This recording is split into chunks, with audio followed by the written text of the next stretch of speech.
portions of this show are recorded.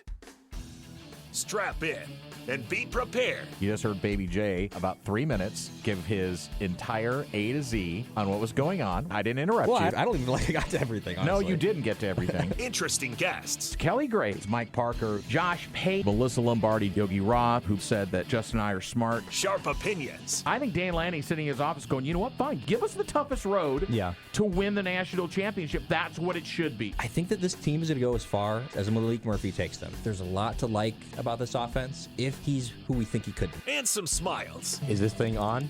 Is this thing working? No, that's why you got to do this. You got to go. Hello? Hello? Testing, testing, it's like the little testing. girl in Nemo where she's tapping on the glass. Fishy! Fishy, wake up, Fishy! It's Danny Havel. We have to be more specific. We have a lot of pickle things going on, apparently. Justin Grossweiner. I've been wrong before, but that's what I think. Danny and Justin starts now on Fox Sports Eugene and Newport. Sitting in for Danny today, it's Goose, Steve Mims. Welcome ahead to the Danny and Justin show. As you hear there, this is not Danny. It is Steve Mims filling in for Danny. And going to be a little bit of a long run, Justin. I appreciate you bringing me in. And you and I are going to have a few days to kind of work on our chemistry because Danny's probably on a bird flying to Hawaii right now. And I don't think other than Big Bets, he's planning on calling in to host any shows for the next week or so. No, he is not. We're going to have a lot of time to build up the chemistry, but it's great. I think that just even having a conversation with you before the show, it's great to have you back. It's been a little bit. It has been. Danny hasn't been taking any like golfing excursions or anything like he normally does. Right. No, it's a good opportunity to have you back, obviously. A good week for it. Yeah. So excited to kind of get into it. Me too, because the last few times I was on it was summer, and we're like, man, what are we going to talk about today? Now it's nothing but game weeks, and all we got to do is talk about college football, and we're going to do that today. We've got Mike Parker from Oregon State's going to be coming on. We're going to chat about the continuation of the Civil War. We'll talk with Mike about Oregon State and get into more. But I was going to say, as we start off, I'm surprised you're not currently popping champagne in here. Do you know what the news of the day is?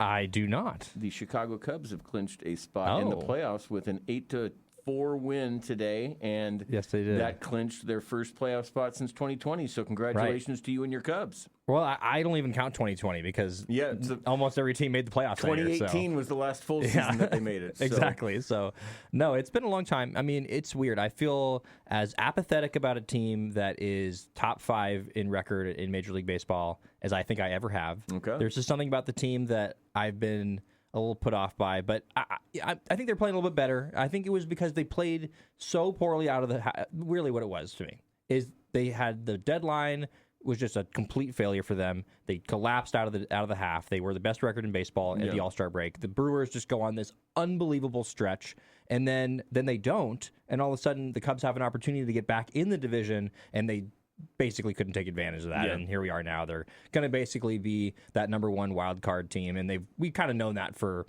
2 months now. So I've been a little bit foot off the gas with them a little bit. Okay, but so that's maybe why I'm not as celebratory coming in today. But they're playing a little bit better, and I am somewhat optimistic, much more than I was a couple weeks ago. But we'll see. It's an interesting year for baseball. Not a lot of great teams, a lot of very good teams.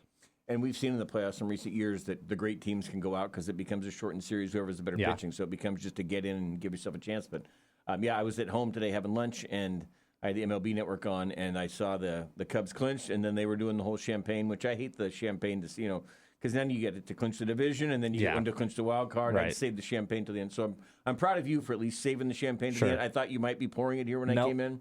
But the final out today, here's a little Chicago trivia question for you. Final out today was caught by the longest current tenured Chicago athlete. Do you know who that is?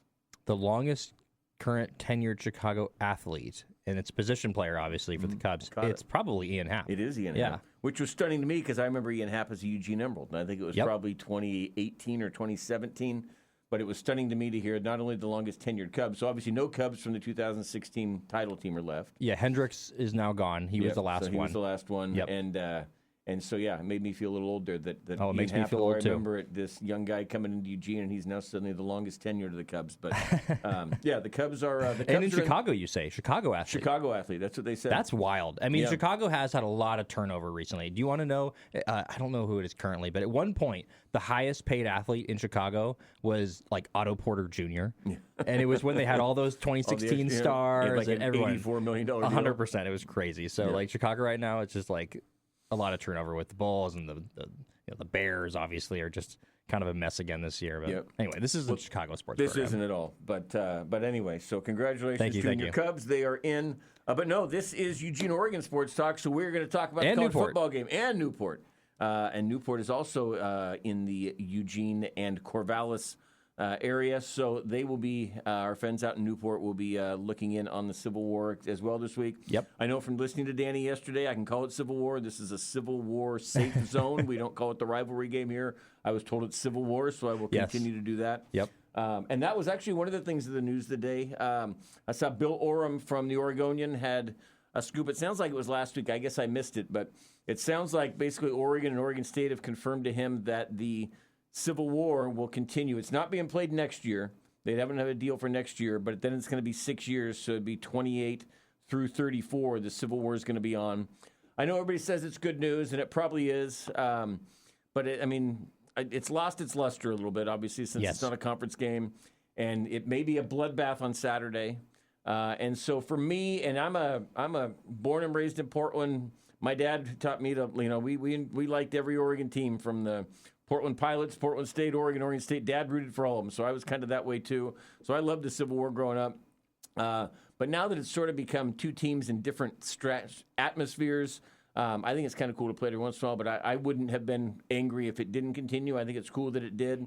I'm a little surprised on the Oregon State side. I mean, I know financially it makes sense because you're going to get 3 of those 6 games at your home stadium, and so it's going to be a financial windfall for you in those. I actually was telling somebody this week, I said, man, if Saturday becomes like a 69-7 type of bloodbath, I'm not sure that Oregon State might just not say, nah, we're done with this. You guys, partially we blame you for this whole breakup thing. Now you guys are kind of playing a different game than us and crushing us, and we don't need to sit here and take that beating every year. But again, financial reasons and for some historic reasons, it looks like Oregon State have decided to keep us going for 6 more years. Right. I think financial reasons is certainly the biggest part for the Oregon State side. But I do think it's pretty valid for the fans. And I think that there's been a lot of split sort of opinions of just people that are just kind of like, hey, like if this game, honestly, I think there's, from what I've seen, people that not just are apathetic about it continuing, but a little bit upset about it continuing. There's this sense that, like you mentioned, that Oregon sort of was at fault here, or one of the main reasons, one of the dominoes to why Oregon State's in the position that they are.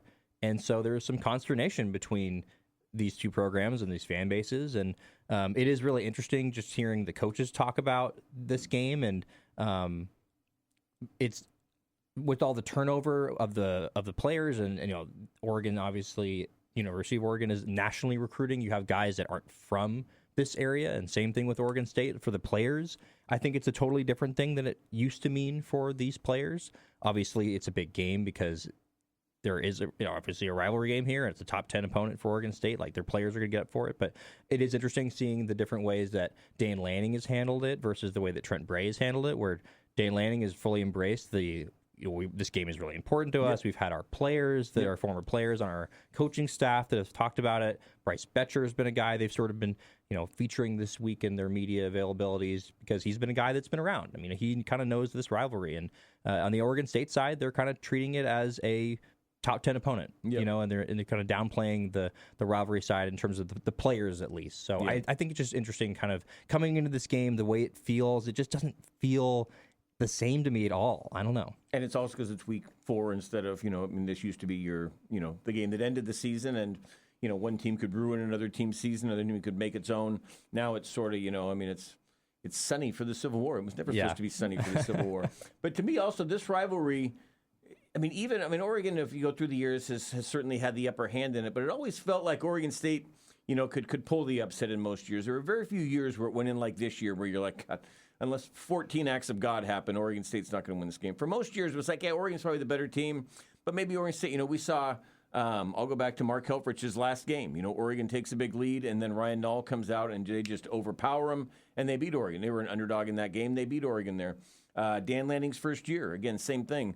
They get the 25 lead, straight runs or whatever. and they just run the ball and run the ball. And Oregon State always found a way to win it, and that was kind of the great thing about and again, go back to 2009, 2010, we had back-to-back wars for the Roses. I mean, the winner was going to go to the Rose Bowl.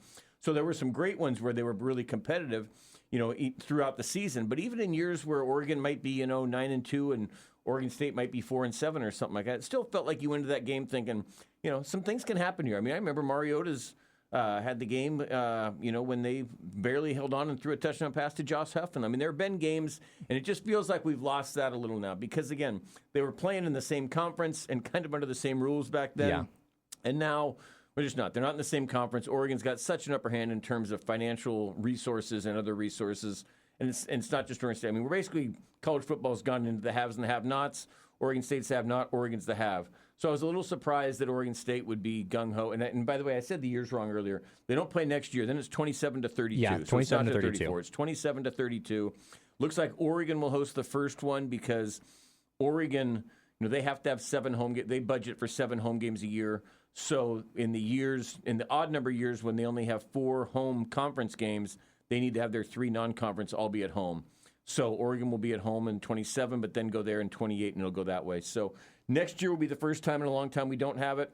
I don't think since I'm gonna World War miss II. I don't think I'm going to miss it. I don't think I'm going to be sitting here next year going, Justin, boy, I sure wish Oregon and Oregon State were playing right now. It just doesn't have the same. And again, I'm a 54-year-old lifetime Oregonian. Yeah. This game means I have as much historic relevance and enjoyment of this game. I've been to probably 40 of them in my life. And like I say, I've always been a Duck and Beaver. I've kind of ridden the line because I've covered both teams. But just most years, like I say, even if one team had the advantage, it felt like, hey, this is still an important deal. Because like I say, maybe you were getting to a better bowl game. Maybe you were knocking Oregon out of something.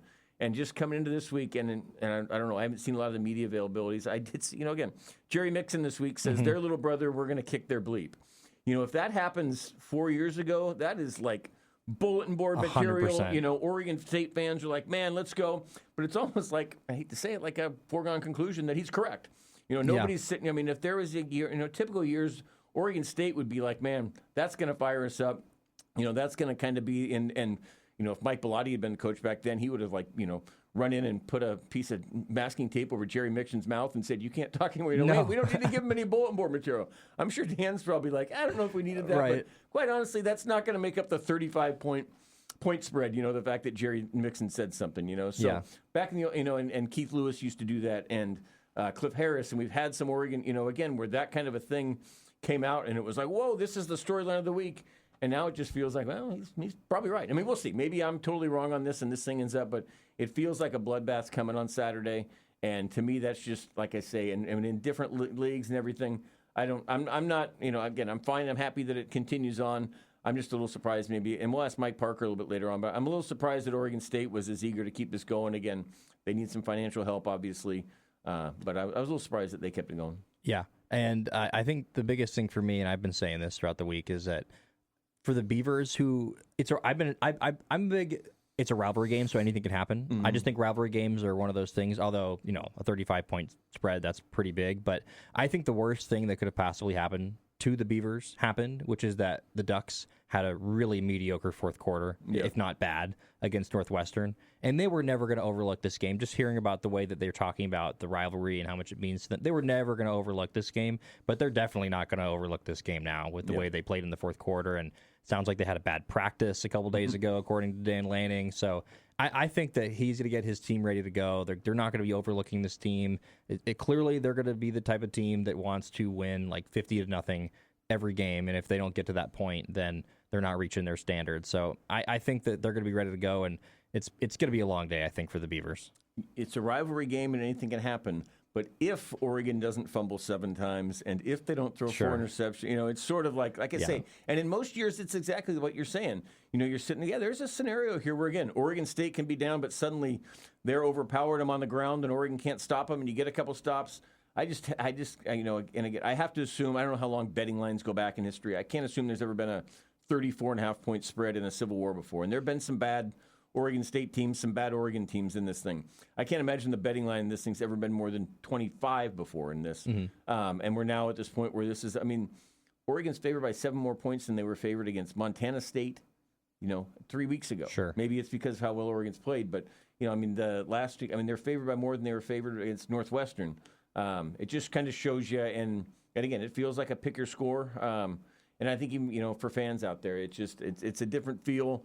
But it's like I say, it's a game now. And I thought it was interesting. Trent Bray came out and said, no, this game doesn't, like you said, doesn't mean as much anymore because it's not a conference game. And Dan Lanning, as he always does, just hits the right note every time. Came out and said, no, this game still means a lot to us, man. We need to kind of do this, and we hope to continue it going on, and that's what's going to happen now. So I'll be interested to see Saturday. But like I say, this just feels like Oregon's up 21-0 after one, and it's kind of like the first 2 games of the year, and then it's just pick your score for them. No, I completely agree. No, I think that for it's the reason why it's hard to see it be close is because the way that I think you would beat this Oregon team if you're Oregon State is by using that ground game. It's a battle in the trenches typically between these two teams, and you would shorten the game. I think we even saw this a little bit against Northwestern. The run defense for Oregon was a little bit more susceptible than the pass defense. Preston Stone couldn't do anything out of the passing game. But I think what you would do is you would shorten up the game and you would try to run the ball like as much as you could. But the problem is Oregon State has not been able to run the ball against anybody with a decent front. Fresno State didn't. They were able to run against them. But Cal and Texas Tech are pretty good fronts.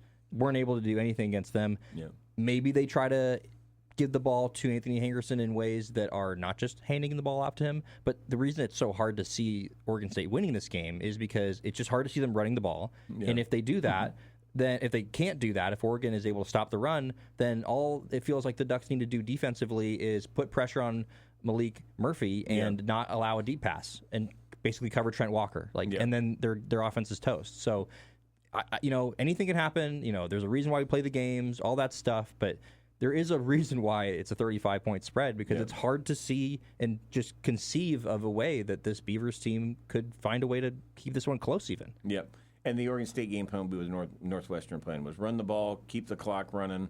And Northwestern's plan was, avoid turnovers. There's obviously the play too high, safety, but no big plays. And Northwestern's plan was foiled in part by an early turnover that led to a score and, a drop pass here or there, but they'll certainly go for the same one. We're going to chat more about this game with our next guest. I'm excited to chat with him. He has been a friend of mine for, I think, more than 3 decades now. He is a legend in the state and in the Eugene area, as I will mention when he comes on. We're going to have Doc Parker, Mike Parker, joining us. The voice of the Oregon State Beavers will be with us when we come back. You're listening to the Danny and Justin Show. This is Steve Mims filling in for Danny. You're listening to KORE, Fox Sports, Eugene and Newport. Welcome back into the Danny and Justin Show on Fox Sports, Eugene and Newport. This is Steve Mims filling in for Danny Havel and honored our next guest. I am honored, humbled, and proud to have called him a friend from more than 30 years ago. I was a young, aspiring journalist at 1080 The Fan, which was an up-and-coming all-sports radio show in Portland. I was just a young whippersnapper doing the calls. I was taking the calls. I was the board op. I was ripping the AP scores off of the wires they came across and handed them out to the host. That station featured some legends, Greg Crawford, Greg Robinson, Dreamweaver, and our next guest, who was the afternoon drive host from 3 to 6. And like I say, 30 years later, proud to still call him a friend, my friend Mike Parker. Mike, thanks for coming on. How are you today? Steve, it's great to be on with you. You too, Justin. And Steve, it's kind of nice to hear you referring back to a really unusual era in sports talk radio history. And I'll even have to a slight emendation to what you just said in terms of 1080 The Fan. As you probably recall, if you thought about it a little longer, it was Sports Radio 1520 KFXX. Yes. The station had not moved down the dial to 1080, but I do remember those days. I remember enjoying working with you in those early days when the station and even the whole formatic world of sports radio trying to find its way. Michael Thompson was also part of that. Colin Coward came in late, but Michael and Kermit and about 25 or 30 other hosts doing different kinds of shows. And, the KFXX, quite honestly, was on the cutting edge in those early days. Yeah. you had a couple of all-sports stations, one in Minneapolis, another in New York, maybe one or two others in the country. But when 1520 KFXX in Portland switched from heavy metal to all-sports radio, KFXX was like the third or fourth station in the country to do that. And it was a struggle for survival for several years. And I remember there was a couple of times as new management and ownership, and we were all just trying to feel and find our way, and how this whole sports talk radio thing, kind of inventing it as we went along. But I remember there were rumors that the station was going to go dark any minute. The plug was going to be pulled, and we didn't know when, and that it was all going to be over. Well, I remember I was calling a Portland Beavers game in the summer of 1991, and those games were on 1520 KFXX, and I was calling the games with the late Dale McConaughey in Portland. We had a Portland Beaver game, and in the middle, about the sixth inning, the 1-1 pitch on the way, nothing, dead silence. And I thought, well, okay, the moment prophesied has come. We're done. The station's over. We're off the air. As it turned out, there was just some sort of power glitch, and we came back on a few minutes later, and I finished the game. But that's how tenuous it all felt, and it all was in those early days. But now, in a sense, I'm kind of proud to say, surprised in a little bit, because everybody was saying, there's no future for this format. You'll be off the air in a year or two. It's not going to happen. But now you've got 1080 The Fan, you've got 750, you have 620, all full-time sports stations, 910. There's fully 4 frequencies in Portland that are all sports all the time. And we did manage to survive those early days, and it was fun to work with you back then, and nice to be talking to you now too, Steve. You too. Unfortunately, there's nobody who kind of creates like bizarre 14-player NFL trades like Greg Crawford used to do, though. We could use somebody to throw out like a Jim Everett and 4 other L.A. Rams are being traded to the Green Bay Packers for Reggie White and 7 other Packers. Those were always good days. I remember, too, those were fun times, as was the Blazers are about to trade Clyde Drexler for baby Jordan Harold Miner. Do you remember that? And that was really a hot one. And Miner, and there were other considerations that were going to be coming back for Jordan, but it was taking so much life that I remember I had in my, somewhat journalistic duty. I thought, well,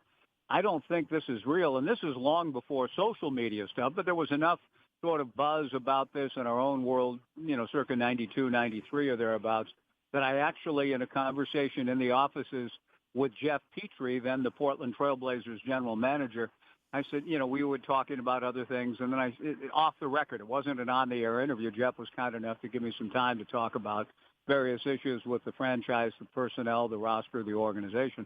So I remembered this the rest of my life because it was just an eloquent answer. I asked Jeff, I said, now, Jeff, I'm sorry to even ask you, but I'm going to. There's a lot of rumor stuff out there that we're getting at the station. People are faxing us. People are faxing us these scenarios. I said, and one of them has you trading Drexler to the Clippers, I think it was, for Harold Miner and draft choices. Do you have anything to say about that? Jeff threw his head back, and he threw his head back, and his answer was, and I said, is that a good enough answer for you? And I said, that tells me all I need to know. Thank you for giving me that laughing answer. And that's what it was. But we were all in it together, having a really fun time. And there were many shows and many hosts. We had shows on hockey. We had shows on golf. We had shows on motorsports with I can't remember exactly what it was called, but we had a couple of experts in the motorsports world. Bowling, we had a bowling show. Tommy Hewitt on golf. I did a movie talk show. Tommy Hewitt did golf. Those were fun times, and thinking back, I think back fondly over a lot of those days. I do as well, and like I say, I'm thrilled to say that 30 years later, we remained friends and have kept in touch through the years. And congratulations to you. Radio's not an easy place to say, hey, I was doing this in 1990 and in 2025 I'm still doing it. I know there was an interlude or two where you were driving some cabs through town, but that's correct. To survive it all, congratulations to you. Thank you. Well, let's move on to the 2025. We could, I could do another couple segments here on the old KFXX, but I'm not sure that Justin and the rest of our audience wants that. But 2025, the rivalry game, Civil War, whatever calling it's coming to town. And this may be a short question with a complicated answer, but what's the temperature in Corvallis right now for Oregon State football fans? Well, with respect to this game, guys, somewhat tepid. I mean, it is. I heard you, Steve, and Justin talking earlier about the place of this game, Steve, in your long life, longer than it sounds like Justin's. No, I don't know how old you are, Justin. Steve, you said you're 54. Correct. I'm 67. I'm 30. The game, you're 30? Okay. Yep. Okay. Good for you. Happy. Thank you. You know, one of the things that, I mean, this game, Steve, has meant, and you know it, I'm older than you, but you're old enough to know what the game means in its historical context and what it's always meant. And I remember when I first moved to the Beaver State from Southern California when I was 14 years of age, my high school buddies in Cottage Grove, and I'm going to see a lot of these guys. They're getting together. Yeah. This Saturday, they're going to be tailgating at Austin, and they've invited me, guys. I haven't, and next year is our 50th, but there's a lot of people I haven't seen for 45, 50 years. But they're getting together for this game Saturday, and I'm going to try to connect with them. But one of the very first things, one of my newfound friends in moving to Oregon in 1973 was who I pulled for, who I was picking in the Civil War, and I didn't even know what they were talking about. You know what? I thought it was over. Didn't that happen a long time ago? I mean, I didn't quite know what they even meant by asking the question, but that's how important it was. The new kid coming from California. Now, I had no feel for that, but I was quickly indoctrinated into how important it was for them and my circle of new young friends. We went to the game together in 73, and I've not missed one in person since then. I've been to every Civil War game from 73 through now. So it's going to be quite a fissure, it's going to be strange. I agree with you that we're not going to miss it really next year just because we're no longer in conference. You're no longer coming down to the end and the final game of the year, which is, you remember the days, maybe Steve, maybe not. This even predates you. But there were times in the 70s when each other's full season for both programs would come down to who could have bragging rights, who could win that game. No matter how badly or how poorly the season had gone, if you could win the Civil War, you counted it a good year. You felt good going into the off season, even if that win got you to 2-9 or 3-8 or maybe a lofty 4-7. You were happy about that if you could win the Civil War. And the late great pumpkin up here, DeAndros, it's for the right to live in the state of Oregon. I mean, there was tremendous rhetoric around it. There were pranks surrounding it, hostilities, some good-natured stuff, office bets, family bets, brother versus brother rivalry, all of those things that would go on. It's been a rich part of our shared lives in this state. It's a tremendous event. I think it's lost a good deal of its luster, its place in the world because of all the things that have happened in the last few years that have left Oregon State in a really devastated position, that Scott Barnes and everybody involved at Oregon State working 24/7 to create a new conference and a new path forward that I think in the long run is going to be a good place for Oregon State and a place where they can be very competitive, win a lot of football games, and maybe even with the series announced, renewed 27 through 32 after a one-year hiatus, even after, who knows what's going to happen in the landscape of college football over the next 7 years. Maybe there's some time, again, where you won't be talking about a 35.5-point spread again. Maybe things will, the Beavers can keep building their brand back up and fight their way through to a place of, at least going in, this game does not look competitive on the field this weekend, this Saturday, and I understand that. But I'm hoping that there is a bright path and future for the Beavers. As bad as this year has been, as rough of a start as it's been, and as unappetizing as the game looks this weekend, and even the buzz here I've never heard, and there's no buzz really. I mean, I'm in downtown Corvallis right now. I'm not seeing people drive around with flags on their car, go beat the Ducks or whatever that you normally do. I'm not seeing really or feeling any of that. It's a weird time for the game to be played. It was strange last year up here to play it in mid-September, and it still is. But I'm hopeful now that the series has been announced to continue after a one-year hiatus that we can get back to it being an annual thing on the calendar that has great meaning for both programs and schools. I know it does for us for generations and generations, and I would hate to lose that in our world going forward. The Civil War football game, Beavers versus Oregon, it's been an important part of all of our lives, and I would hate to see it disappear. I know there are competitive disparities right now, but that may not always be the case. You know what I'm saying, Sure. Steve and Justin? Yeah. How emblematic do you think this rivalry is, and kind of the things going on, and the differences now in the conferences, and kind of all this stuff? How emblematic do you think that this situation is to the greater story and the problems of college football right now? Very much so. It's a good question because it will be perhaps a vivid picture in terms of contrast about what's happened with the dramatic realignment in the landscape of college football, with the clear delineation. You'd use the phrase haves and have-nots, and it's probably a little more complicated than just simply reducing it to that. But, Steve, I think you use that phrase, and you're right. I mean, that in this world, in this game Saturday, it is a pretty distinctive picture of a have versus a program that's right now kind of reeling its way through to get back to. The Beavers never were a have, at least in the Phil Knight era and beyond, a have in the way that Oregon has been a have, but they weren't clearly a have-not from the standpoint of a media rights contract. And I think really, good facilities and an infrastructure and the 85 scholarship limitation and all the things that kind of helped give Oregon some footing. Rich Brooks talked about, as he began to build the program, that 85 scholarships helped Oregon begin to equalize the playing field. It is more unequal than ever right now. This game will be a delineation or a picture of that. But I do think there are some efforts out there. The Saving College Sports Group, led by Cody Campbell, the Texas Tech benefactor, whom we just played, and we saw what a lot of money can do. They have the second highest transfer portal roster payroll in the country, according to On3 Sports, and other services say Texas Tech went out and spent and built a roster and spent well over $20 million to put together an amazing roster, and we just saw that firsthand. We know, how good Oregon's talent is, and even before the days of unfettered nil, there were always things that, put Oregon in a position of a have. So, Justin, your question is a good one in that the distinction is going to be clear for this game and this time. But, again, the Beavers are going to keep fighting to build their own brand, find their own place.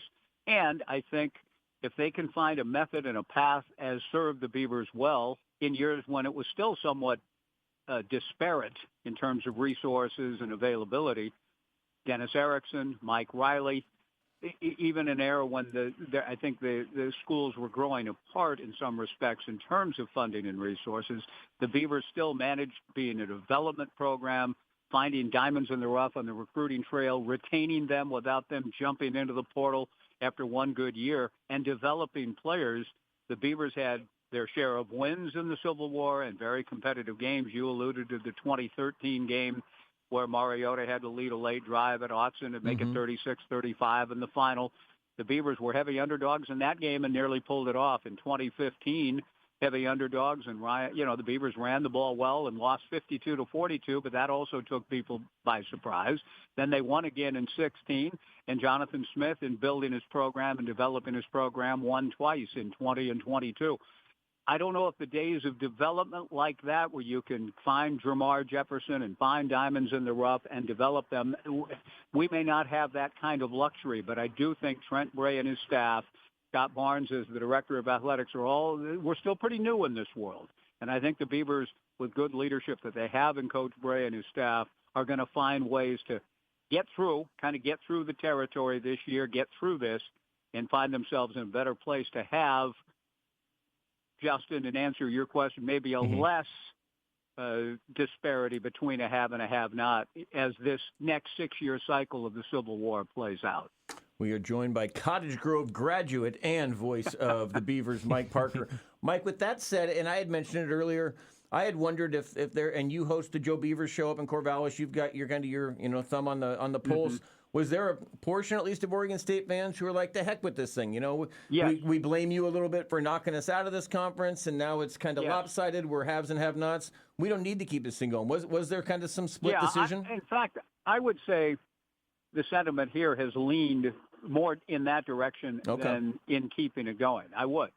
Yeah. There's a lot of anger. There's reality checks. There's why should we? I think people have framed it as why should we, Oregon State, do them a favor by, putting us on their schedule when it's right now. There's such competitive imbalance in so many ways. So, and there are people that are also just, even if there was more competitive balance, even angry. Had the Beavers been absorbed into the ACC or the Big 12 or something along those lines, I think anger that Oregon chose to be part of the dissolution of the conference when supposedly, if there's going to be a 30 for 30 probably someday on all of this. It'll be very interesting to see how it all played out. Somebody ought to be working on that right now and making the film and talking to all the various parties. But there was a feeling a couple of years ago that at the midnight hour, a deal had been struck with what George Kliavkov brought back with the Apple deal. I know people look askance at it. It may not look so bad in the future as we go forward, but still, I think there was a kind of a deal in principle that Scott Barnes and others within the conference felt they had going into the next day. And then suddenly they didn't. It was gone. Yeah. And Washington and Oregon bolted, and I do think there's some bitterness along lines, and particularly people whose memories are long and have read the history of when the PCC dissolved in after the 1958 football season, the Pacific Coast Conference, of which the Beavers and Oregon were a part. I've read it, and maybe it's only spun from the Oregon State perspective in the literature I've read, but that Oregon State was getting dangled an invite to join and stay with the newly formed AAWU, and the Beavers said, well, not unless Oregon comes with us. So, I know that's a long time ago, and I know that times have changed and the money's ridiculous, and you've got to fight for survival, and maybe in a different way than you did in 1958. The year I was born. So I know that's a long darn time ago, 67 years ago. Things were different, and I get it. But I do think there's a lot of old Beaver fans who said, hey, we didn't leave them behind when we could have, but they did when they could. So, yeah, there's rancor, there's bitterness. And as everybody says, well, you would have done the same thing had it been you in 2023. You would have gone and left Oregon. And that's probably true for survival's sake in the college football landscape now. I get that. But you understand, Steve, if you ask about, what are callers and emailers and texters and so on saying, I think there's more of a sentiment of we don't really want to play them anymore. But now that the news has been announced that the series continues, I think that'll, it's been in this sort of are we or aren't we? Right. Well, we are.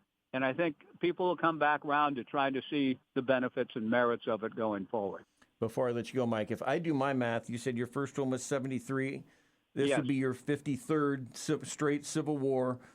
You've been on both sides, both as a kid growing up in Cottage Grove. You've been on the Oregon broadcast. Do you know your career record, depending on the team you were affiliated with that year? Do you have your career record? Something tells me you might. I don't have. I do not have the career record memorized, but I know the result of every game, and I think I could almost. We don't have time. There's been too many.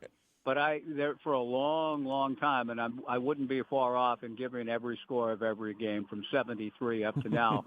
And so you guys can look at it and decide. But I know that I was sort of in the other world from 73 to 98, and have been in the better place in my life as a mature older man from 1999 until now.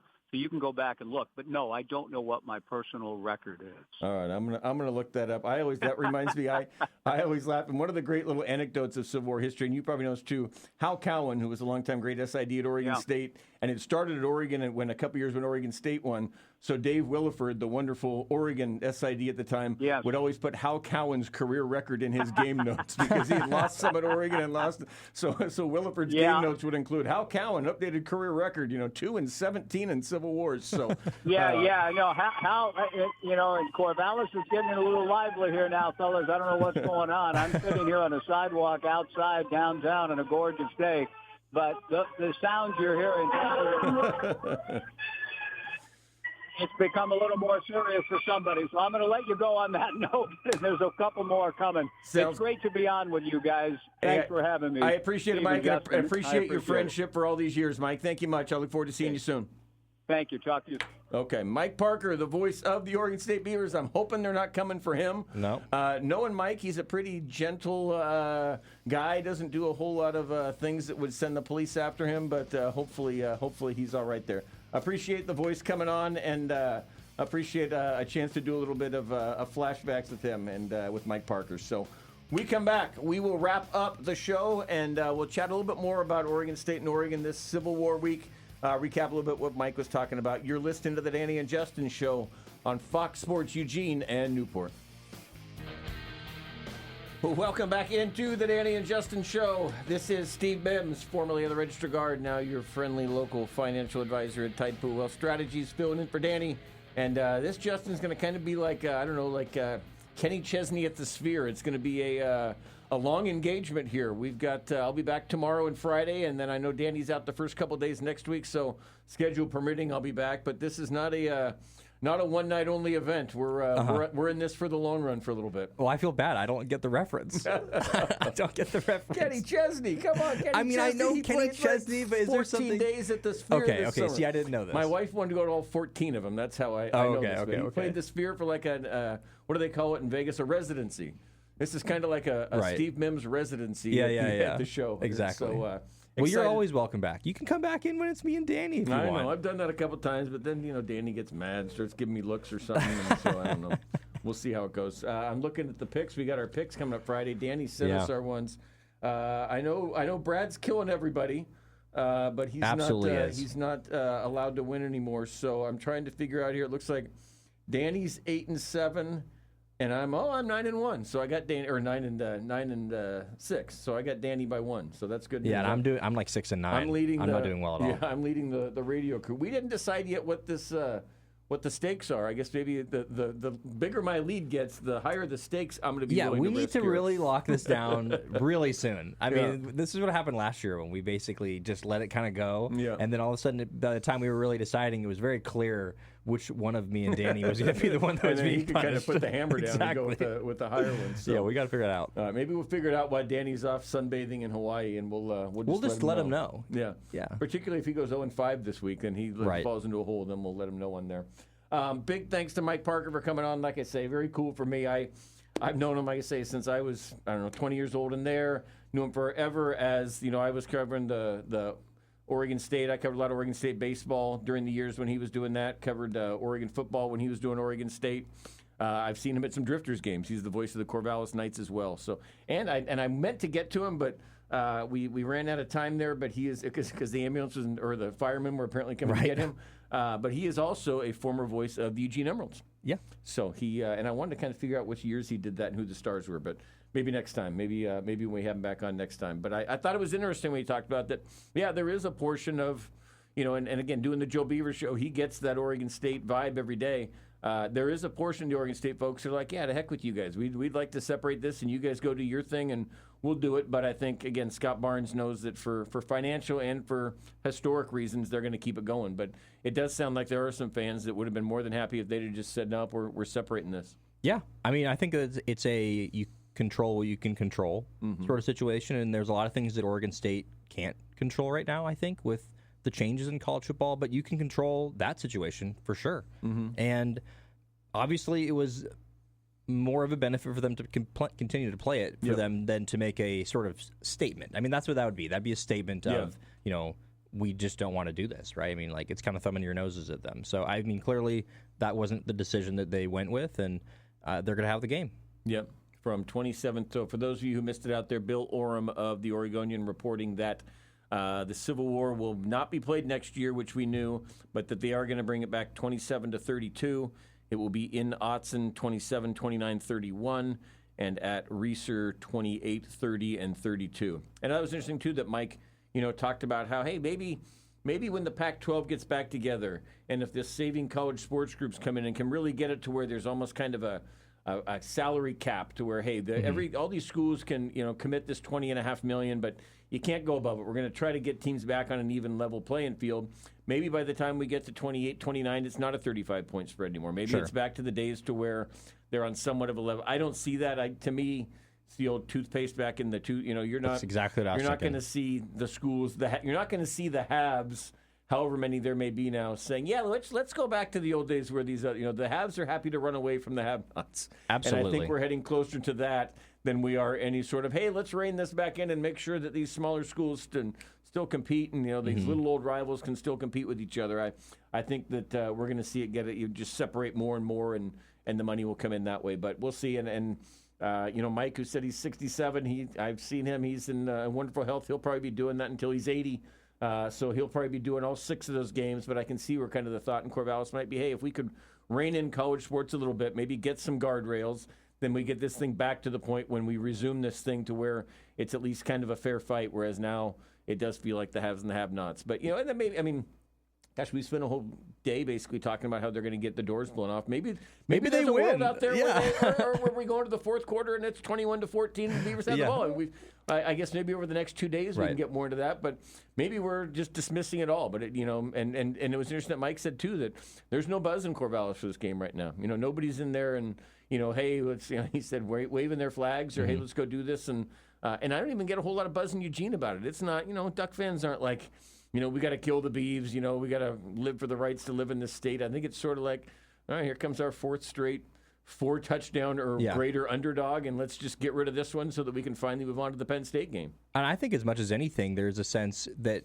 the actual sort of celebration of what this game is totally gone. And now what's left is, the fact that Oregon's coming off of a kind of a down performance, and they are playing a team where they are expected to win very handily. Yep. And for them, that's as much as anything sort of the perception is like if they're going to come into this game and they're going to, if it is a 21-14 game going into the fourth quarter, like I think people think about Oregon like really differently because of that. And so obviously kind of the last kind of, I don't know if you call it like tune-up, but basically like game before the Penn State game, certainly some potential for, looking ahead.